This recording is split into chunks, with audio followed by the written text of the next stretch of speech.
নতুন রাজনৈতিক দলের নিবন্ধন দিতে বিজ্ঞপ্তি প্রকাশ করেছে নির্বাচন কমিশন ইসি। দল হিসেবে নিবন্ধন পেতে আগামী ২০ এপ্রিল পর্যন্ত নির্বাচন কমিশনের কাছে আবেদন করা যাবে।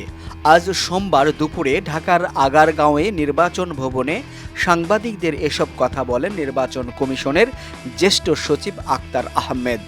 আক্তার আহমেদ বলেন, নতুন রাজনৈতিক দল হিসেবে যারা নিবন্ধিত হতে চান তারা আগামী ২০ এপ্রিল পর্যন্ত নির্ধারিত শর্ত পূরণ করে ইসির কাছে আবেদন করতে পারবেন।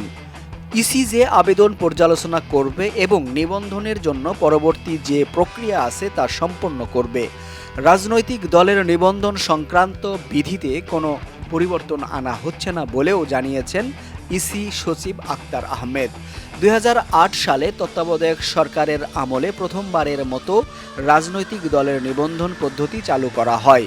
ওই আইন অনুযায়ী নিবন্ধন পাওয়ার শর্তগুলোর মধ্যে রয়েছে দলের কেন্দ্রীয় কমিটি সহ একটি সক্রিয় কেন্দ্রীয় কার্যালয়, অন্তত ১/৩ প্রশাসনিক জেলায় কার্যকর এবং অন্তত ১০০টি উপজেলা বা মেট্রোপলিটন মহানগর থানায় কার্যালয় থাকতে হবে এবং প্রতিটি কার্যালয়ে ন্যূনতম ২০০ ভোটার তালিকাভুক্ত থাকতে হবে। নির্বাচন কমিশনের ওয়েবসাইটে থাকা তথ্য অনুযায়ী বর্তমানে দেশে নিবন্ধিত রাজনৈতিক দলের সংখ্যা ৫৪টি।